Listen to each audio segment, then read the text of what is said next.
Don't hear it anymore. I don't hear. I don't hear now the we're station. live. Okay, there we go. I don't hear the station. I do not hear the station. For WJR News, and now Paul W. Smith. The Paul W. Smith Show, News Talk 760, WJR. It's Monday, and not just any Monday, the Monday before the election that 92 million people have already voted in. So if you're of the 27 people who have not voted in the country, tomorrow is your special day. Today's the day before the day, Monday, November 2nd, the 307th day of 2020. There are 59 days left in the year. Make each and every day count. Each day is a gift. I think we have the team together as it was meant to be. Dick Hafner is back with our WJR News. Richard, it's always good to see Marie, but it's always good to have you back home with us as well. I'm glad to be back, tanned, rested, and ready. Oh, tanned. All right. Well, it's kind of left over from summer, but and nonetheless. You know, that sun lamp in the bathroom, that heating lamp. You know, that, Feels good. people have heating lamps in their Especially bathroom the last anymore. day, huh? Wow. Mm-hmm. Yesterday was so lousy. Man, oh man. Well, last night was no big winner either. No. Yeah. Snow, sleet, snain, hail. We had a little of everything in our backyard. Meanwhile, nice to have you back, Dick, as we say. Dana Clark checking our traffic, weather, opinion, movies, and whatever she wants to talk about. Dana is here with us. How you doing? Very well, thank you. Brian Morton is back to walking 3.5 miles over the weekend on one day alone, which I thought was pretty spectacular. So Brian is in the booth running the controls. Kim is in the southernmost portion of Michigan and checking in. And, of course, our executive producer running the show by the clock, the grandfather clock, Ann Thomas. Happy Monday, Deb. Happy Go Monday green, to you. Annie. These first 45 minutes are, by the way, on social media as well as on 760 WJR. Okay, I heard you. I was happy for Annie on Saturday. I was like, see, they won. I said, and didn't know it would be this bad, but I said a 24-point favorite was ridiculous. That was never going to happen. But I never expected it to be the way it was. Congratulations to the Spartans. They kicked our butt, period. No other way to put it. I would say there was a lot of terrible officiating, but that's not an excuse for the loss. They lost because they didn't play nearly as well as the Spartans of MSU played, period. But some of those played the perfect game. They did. Played the perfect game. Yes. They played the perfect game coming off one of the worst games ever. So that's the amazing thing. And Michigan reversed themselves, having one of their really good games last week and having a terrible game this week. But some of the early calls by the referees for pass interference, and then when there was a blatant pass interference against Michigan and they didn't call it, you said to yourself, well, this is crazy. Yeah. This is nuts. Didn't cost them the game. It did cost them some momentum and seemed to take the wind out of the sails. Well, you never know. In what amounted to at the end a 3-point game, you never know whether it really made a big difference in the score, in the final score. Well, who knows? One or two of those penalty flags not being thrown could have determined a different outcome. Well, did you see what I was talking about? Did you watch it and see it? And I mean, it was like the whole game. They called it very, very tight, and then all of a sudden they weren't calling it. And I don't know. But beyond all that, it didn't seem to me that Michigan was rushing near the end as much as they needed to, to save time on the clock. I kept looking and saying they're going to run out of time here. Michigan State outcoached them. I'm afraid it was a green and white day in every way. Sadly, on Saturday. That's why they play the games. Good for the it doesn't matter. That's why they play the game. That's why they play the game. You're right. 6:40, and who said it wasn't a rivalry? Are you kidding me? 6:43 on WJR.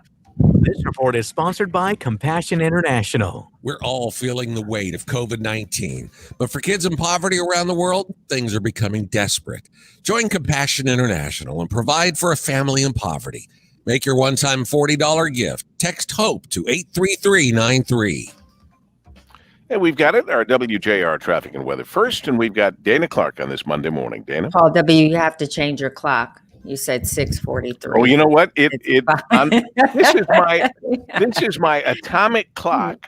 Right. It didn't it's change. Supposed to change automatically with the It time. didn't. It did not change. Oh, great. I wish it was 6:43, but anywho, Look at my grandfather clock. It's in bad shape, it's crazy. too. Oh, Well, look, they were talking about two different technologies. Detention A for grandfather Mr. clock and an atomic clock. detention, Ed. This is the Oregon Scientific Atomic Clock that isn't so atomic right now.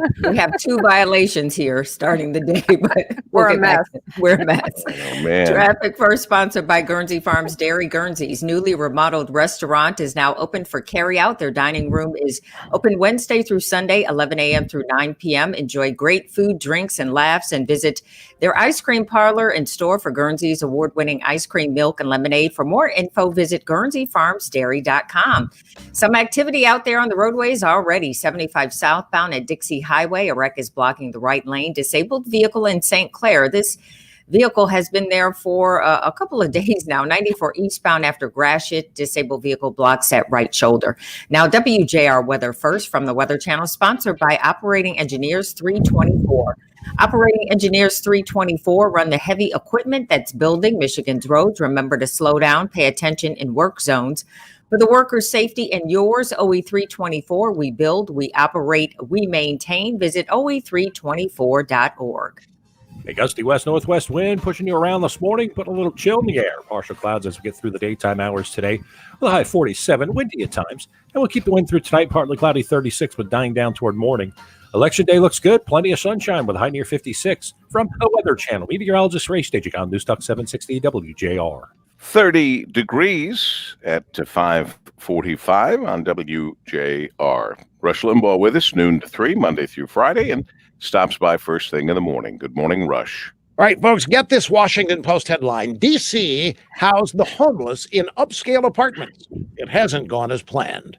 Now, this story covers the upscale Sedgwick Gardens apartment building in Northwest Washington near fashionable Rock Creek Park.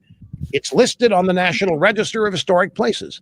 Now, here's where it gets good. A couple years ago, Washington, D.C. housing officials fattened the pot of money available for rental subsidies. Their goal was to give tenants in high-crime, impoverished neighborhoods a shot at moving out of there and moving into high-end housing. What could go wrong? Well, some of these tenants moved into Sedgwick Gardens directly from homeless shelters or the streets. And big surprise, they brought their behavioral problems with them. Police visits to the building quadrupled. There is pot smoke in the air, feces in the stairways, like in San Francisco. There were so many complaints, the city started staffing the building with social workers. Longtime residents got the heck out. Now, whose idea was this? You see, this is liberal thinking. This is liberal planning. This is liberal policy. This outcome is totally predictable. It would almost be hilarious if it wasn't so tragic for the people who were forced out, the people who were paying to be there. Rush Limbaugh, noon to 3 today, right here on WJR. Of course, then we have the Lions, which we were looking for a little redemption and a third win in a row, which hasn't happened, and it still hasn't happened. Sadly. Blowout. Blowout. Blowout. It was a blowout. And then, and not in, really, it's not in this order, but finding out that the original Bond, James Bond. Yeah. I know. Yeah. The best Bond. John, I want to say that he was the best Bond, but it's not fair. He was my Bond. He was our first Bond. And it's hard for anyone. Like, I saw the, what's the Broadway show? Phantom of the Opera with the originator of the role. And it was hard for me to watch anyone else from then on because the guy was so good. Same thing with Sean Connery created James Bond. And now all the guys that had to follow him, it was a tough act to follow. There have been some other good ones, and there have been some not so good ones. But Michael Crawford was the Phantom, the first. He was the first. Right? Thanks for looking that up. Yeah, that's exactly who it was. Michael Crawford. You're right, he was good. He was so good. And I happened to see it the second night it opened on Broadway for kind of a fundraiser there when I was working in New York, and it was overwhelmingly good. And then everybody else who came after that was okay. Some of them were very good, but none of them were Michael Crawford. That's not to say none of the Bonds were James Bond, and none of them did a good job. But Sean Connery, Sir Sean Connery, this is a long route to get to it, is, yes, my favorite James Bond. He was 90, so at least he lived a nice long life. He was knighted, which is a big deal, in Scotland. And he was highly regarded. He won awards, and he did a great job. And he wasn't, amazingly, picked as he had to always be, the James Bond character. He played a bunch other. He played an Irish-sounding cop. He played a commander of a submarine. He did a lot of different things. A lot of times his accent was there, but he was able to do other characters, wasn't he? Yes. Oh, yeah. He was a really talented guy. 90 is, as you say, and he died in his sleep. Oh, man. Which is, if you got to go. That's the way. There was some talk about where they had to do some protection in Dearborn, that they were going to have like guards for the election. Dick, do you know anything about that? I saw something earlier about protecting the Dearborn polls on tomorrow on election day when 12 people from around the country vote. That's okay. I hope it's 12. I don't know if it's. I know that the Marshall's store, the retail store in some of them, one in Dearborn and another in Detroit, they've boarded their. Oh yeah, I saw that. Maybe I'm getting that confused. There are a lot of people expecting violence, and I don't know why. Did we have violence During the last time? Paul W. Smith Show, News Talk 760, WJR. 5:51. Man, I have to keep remembering to subtract an hour from my clock. I wonder why it didn't switch. It's supposed to be nuclear clock. You know what I'm talking about, you guys. We all have them around. 2020. Nothing seems to be going right in 2020. I think that's it, Ann. I think you're absolutely right. Nothing is going right in 2020. Why would I expect my nuclear clock to work? Anyway, it's a good thing. It's a good thing, Dana. It's a good thing you caught that. I would have just kept saying the wrong time for the whole morning. Maybe it had a meltdown. Yeah, really. Did you see that Marriott hotels offering day pass for people tired of working from home? Oh, come hang out for a day. Yeah, surroundings. You want to get out of the house, come and have a room. You're by yourself. It's not like you're with a bunch of people, and you get some work done there.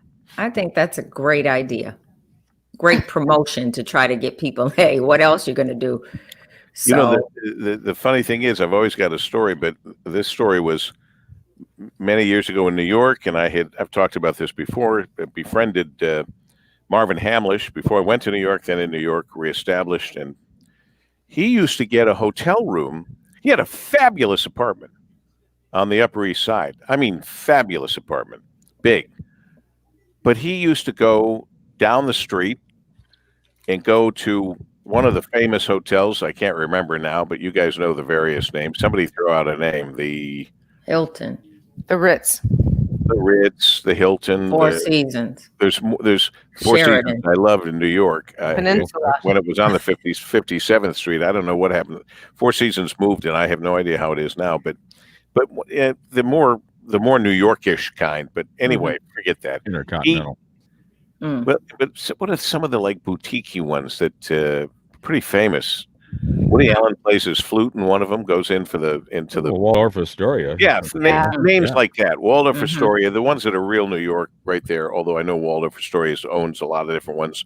They have a lot of different things under their banner now. But anyway, he used to go there and get a room to write music and to work. And I thought, well, you got a great apartment. You got that piano sitting right there. And I know he did a lot of work there, but occasionally he needed to get out and do work. And so he would rent a place and do some. Thinking of, I think, is We'll leave the light on for you. Carlisle. Yeah, Carlisle's another one. Yeah. That's for Woody Allen. Yeah, he was not going to the Marvin was not going to the Hotel 6. They did not leave the light on. That's got to be a creative thing. Like he needed Need a different space. Maybe he had a block. You know, exactly. Yes. I don't know, but anyways, that Marriott Day Pass thing reminded me of it with people going to work. Sonic is testing out broccoli cheddar tots in some locations. They're like little bite-sized casseroles. Now, you know, I love tater tots. I keep waiting. Did you tell me this one? And maybe, Ann, you told me that that there was tater tots made with sweet potato, which is better for you than regular potato, I guess. I had not heard that. Sweet potato? Or you haven't heard that sweet potato is better than regular potato? Oh, I knew that. Oh, yes. You haven't heard of tots version. I think I'm not a sweet potato girl. I'm not big on sweet potatoes. How did we know that? Do you eat regular potatoes? Oh, yes. Yeah. But you don't put twice a year. butter. Don't put butter and sour cream on them. Twice a year. Did anyone else hear her say she puts butter and sour cream on her? She said yes. I said yes. I'd kind of have to see that to believe it. You love tater tots?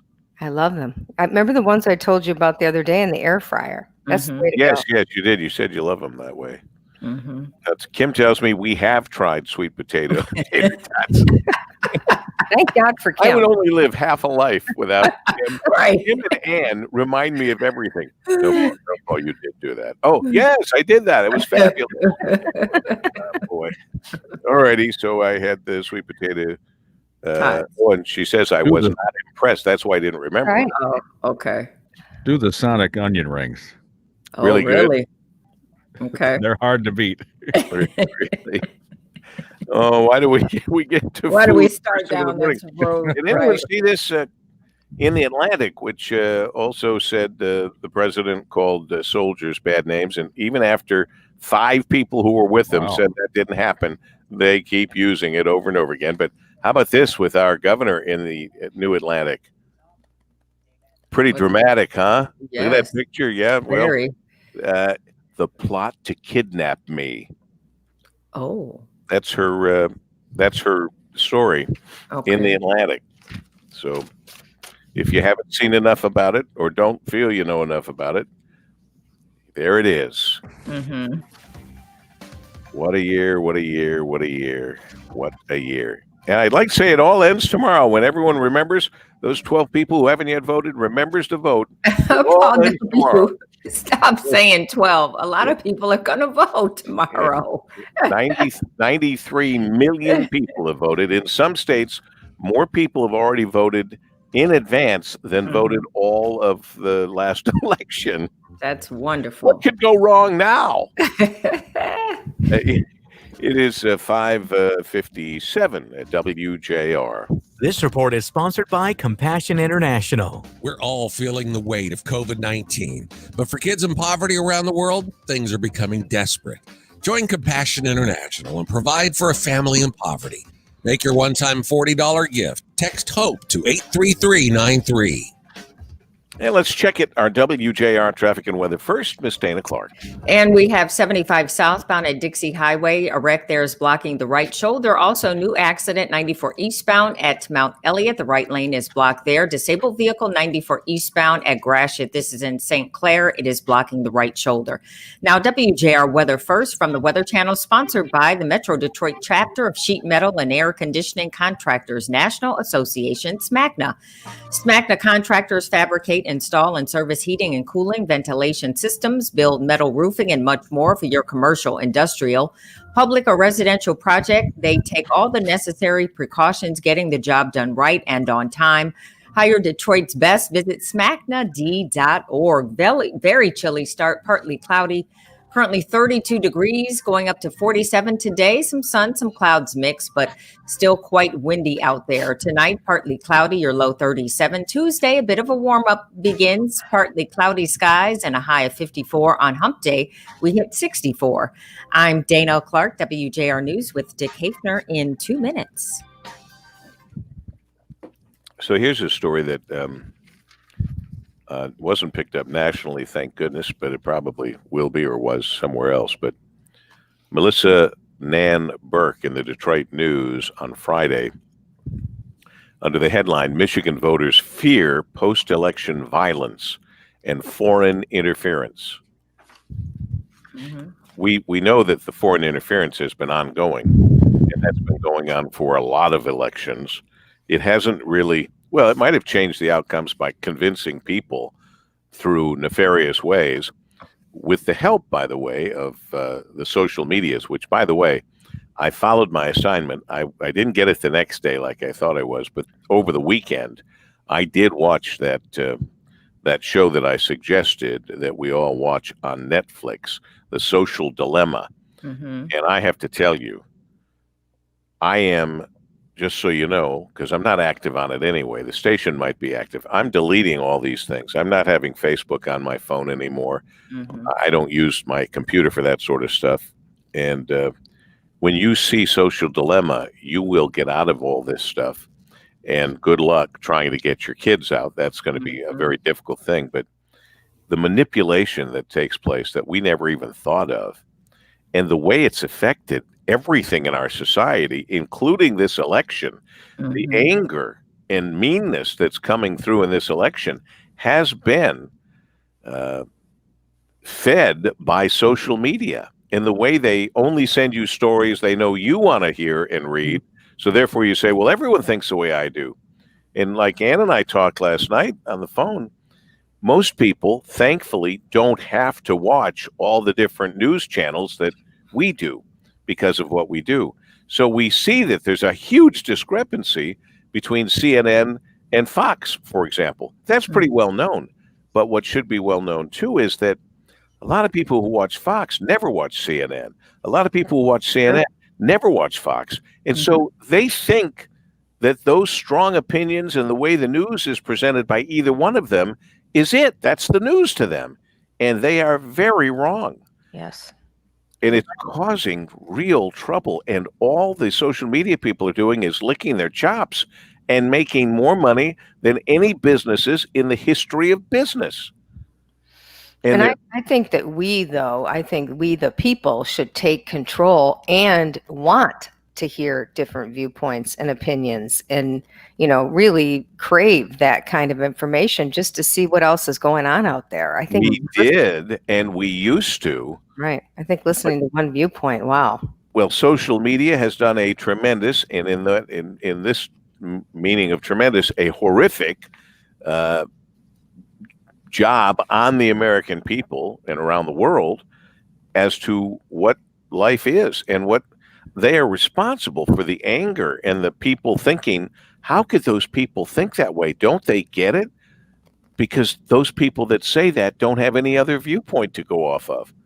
And they think everybody thinks the way they do on Fox or on CNN or online, where we already know you can't hide the fact that some of the stuff online is so foul and mean-spirited and just horrible. Yeah, people say really mean things when they can't see you directly or talk to you. They get all kinds of it's ridiculous strength, I guess. Anyway, we're happy to have our folks here watching us during these little interludes while we're in the news. We suggest you listen to 760 on the AM dial and also right here on our social media platforms. And we see the same folks and some people joining us, Don and Bob and Ron and Mike and Mark and Joe, and it's hard not to repeat sometimes, Thomas, Ann, Patrick, Julia. Let's see. Whoops, it just jumped. Bill, John. A lot of people with a lot of thoughts. I wish I could read them as fast let's see. Here's a gentleman, Thomas Rogers, saying, I don't care what you say. If you would have seen the incredible excitement in Washington yesterday and the love for this president, all this nonsense of Joe Biden would be put to rest. I'm not sure what Thomas is saying. Did we say something that would lead him to believe that we felt otherwise? I think that the enthusiasm at a Trump campaign stop is unbelievable. And the lack of enthusiasm for a Joe Biden stop, even with the former president, Barack Obama, the difference is like so stark. And I understand what Thomas is saying.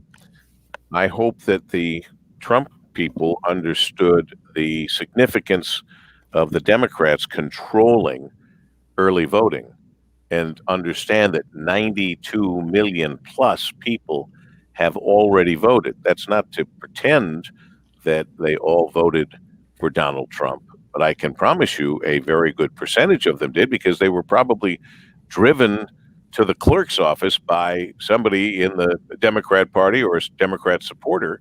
And that certainly has a lot of influence on the way people vote right at the last minute. That's why they're not allowed to campaign right outside the pollster's area, the clerk's office. But anyway, we're not saying anything about the president other than we will have Rudy Giuliani on a little later, and I'm going to tell you that obviously the terrible way that the institutional media has so obviously swayed everything toward Joe Biden is, I mean, that's not a, it's just, you can just objectively take a look at the way 60 Minutes went last night or the way CBS Sunday Morning went. They become infomercials for Joe Biden. It's very, very clear. It's very, very obvious as an objective viewer.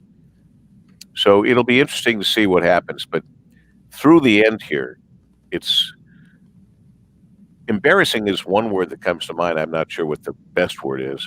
To see a guy who, the guy like Joe Biden being, in a sense, carried and pushed into this situation when he clearly will not be president for a full term. I mean, it's I watched. We don't know that though. I watched him on Saturday here in Detroit. I watched that coverage. Mm-hmm. The former president, was with him. Stevie Wonder. Mm-hmm. It was. Wait a minute, Stevie Wonder was the former president? I must have been in a coma. Somebody did something right. They were pretty fired up. There was a lot of enthusiasm. The Paul W. Smith Show, News Talk 760, WJR. Strong. 6:06 on a Monday morning. Hope you had a great weekend in spite of the weather. And we had it all. We had all four seasons. A little snow, a little rain, a little snain, as Sonny Elliott used to say. Who? Sonny Elliott, go ask. It's Monday, November 2nd, the day before Election Day, the 307th day of 2020. There are 59 days left in the year. Make each and every day count. Each day is a gift. We've got the team here. And I'm happy to have the whole team here. Dick Hafner, our news director, back. Thank you, Dick, for coming back.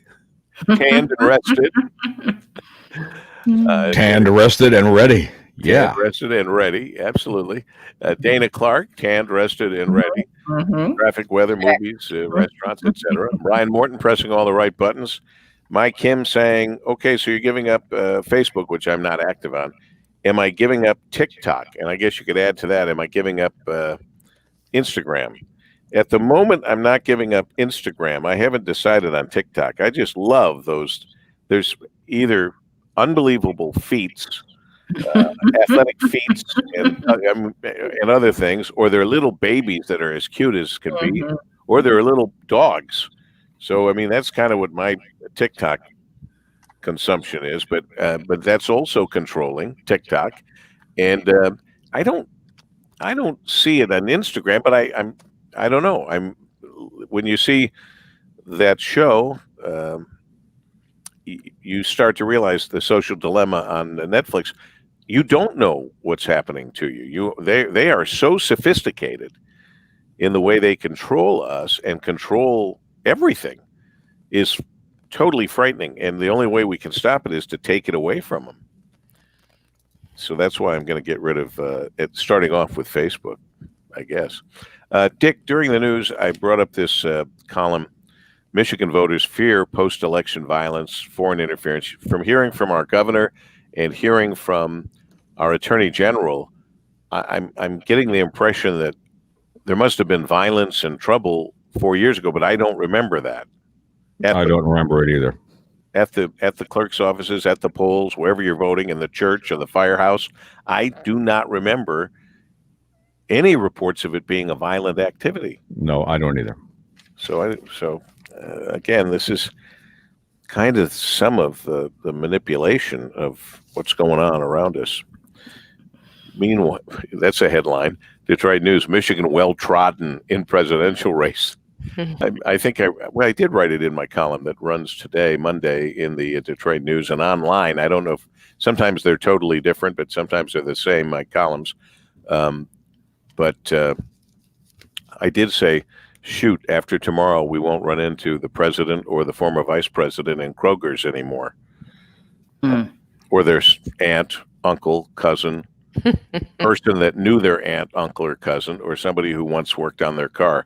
They called out everybody to talk and to do what they're doing in their campaigning, which is astonishing to me, because what this means to me is that the candidates haven't caught up overall with the new technology and the new reality, that they should have been doing what they're doing now, this push, 3 months ago, maybe Interesting. a little longer, a little shorter. I mean, you wanted to reach those 92 million people with all these brilliant barnstorming things you're doing, especially the president. I mean, all over the place several times a day. Maybe that should have been done 2 or 3 months ago if they were paying attention to the fact that people are voting early. I can't stress enough how this has changed the whole election process. If you have 92 million people voting before the actual election day. And Dick, I keep thinking of you because you voted absentee for a long time. Yes, for years. And when I figured out, hey, this is really easy, and really absentee voting now, absentee is not the word you should use. It's early voting. Early voting. You don't have to be absent from anything now to vote early. So you're right. This is going to change the campaigns totally. Everything. It's going to change everything. And so it'll be fascinating to see who catches on to this first and then takes advantage of it. Meanwhile, we are, I think, in for quite a delay. I don't know what the actual delay will be, but certainly we're not going to stay up late watching the returns like we usually do, or at least we shouldn't, Ann. I'm speaking to you, Annie. You and I should not be. We're the only ones stupid enough, but to stay up. But they're not going to tell us anything. Well, they shouldn't. They should take their time and make sure that everything is counted properly, all the votes. So yes, we don't need to know. Let's set a date for Friday. That's fine. Then we can go into the weekend and just let's digest it all. And let's hope and pray nobody leaks the numbers, right. You know, and they shouldn't say, as the polls close, now we can talk about it. No, right. You really shouldn't, because, you know, they run the risk of coming out based on what they have from election day, when they'll have immediate results compared to going through every 1 million, 12 million, whatever it is, 92 million envelopes. And that's going to take forever. So if they say, well, it looks like Joe Biden's winning, or it looks like Donald Trump is winning, and then they get through all their count and they're wrong, that's when you start to look at the potential of trouble, because people will not process it. Yes. Say, boy, they just made a mistake, shouldn't have said a word until all this was done. They're going to say, wait a minute, you said our guy won, and now you're saying he lost. Well, very good question for Jocelyn this morning, Paul, at 7:18, is based on the number of absentee, or as Dick points out, mail-in ballots or What did you call them? Early voting. Early voting. Voting early. Based on that number, how long does she think it will take to actually count those ballots? And when does she think we will have a result that is accurate? I will ask her that question. I'm writing it down. What do you think? You mean in the state of Michigan? The state of not Michigan. Yeah, across that's all she can. That's all she can give Right. us. That's all she can do. But just Right. give us some feel, like Paul says, we don't wait on pins and needles on Tuesday night, knowing darn well we're not going to have an accurate result. Yeah, and also not giving out early information, but we'll see. We'll ask her. People are going to be staying up late. They're going to be paying more attention on election night than ever before. They're going to be curious. It doesn't matter if the results won't be in. That's right. This response is going to be something that we've never seen before. You're right. That's what I think. I agree. I think you're absolutely right. It is 6:14 at WJR.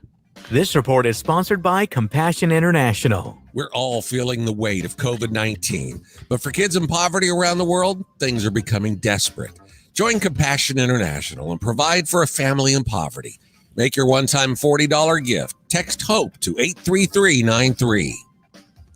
And our WJR Traffic and Weather first, Miss Dana Clark. Couple of problems out there, Paul. W94 eastbound at Mount Elliott. The wreck is blocking the right lane. Also seeing an accident along 75 southbound at Dixie Highway. That vehicle, that crash is blocking the right shoulder. Then that disabled vehicle in St. Clair 94 eastbound after Gratiot blocks the right shoulder. Now WJR Weather first from the Weather Channel, sponsored by the Michigan Building and Construction Trades Council. The construction trade unions of the Michigan Building and Construction Trades Council and their employer partners at Must Construction Careers are looking for qualified, motivated applicants for apprenticeship opportunities in the construction field. Earn while you learn and graduate debt-free. To learn more, visit mustcareers.org. Management and unions serving together. Stay dry and a warming trend coming in, dry through election day and beyond. Lots of sunshine in the forecast today with the high clouds. Try to filter that sun, so partial clouds at sun today. 47 on the gusty west breeze. Tonight, 36. Still windy at times, especially early. Outlying areas will be colder. And election day looks great. Plenty of sunshine with a high near 56. From the Weather Channel, meteorologist Ray Staging on News Talk 760 WJR. Our police officers always answer the call. 911.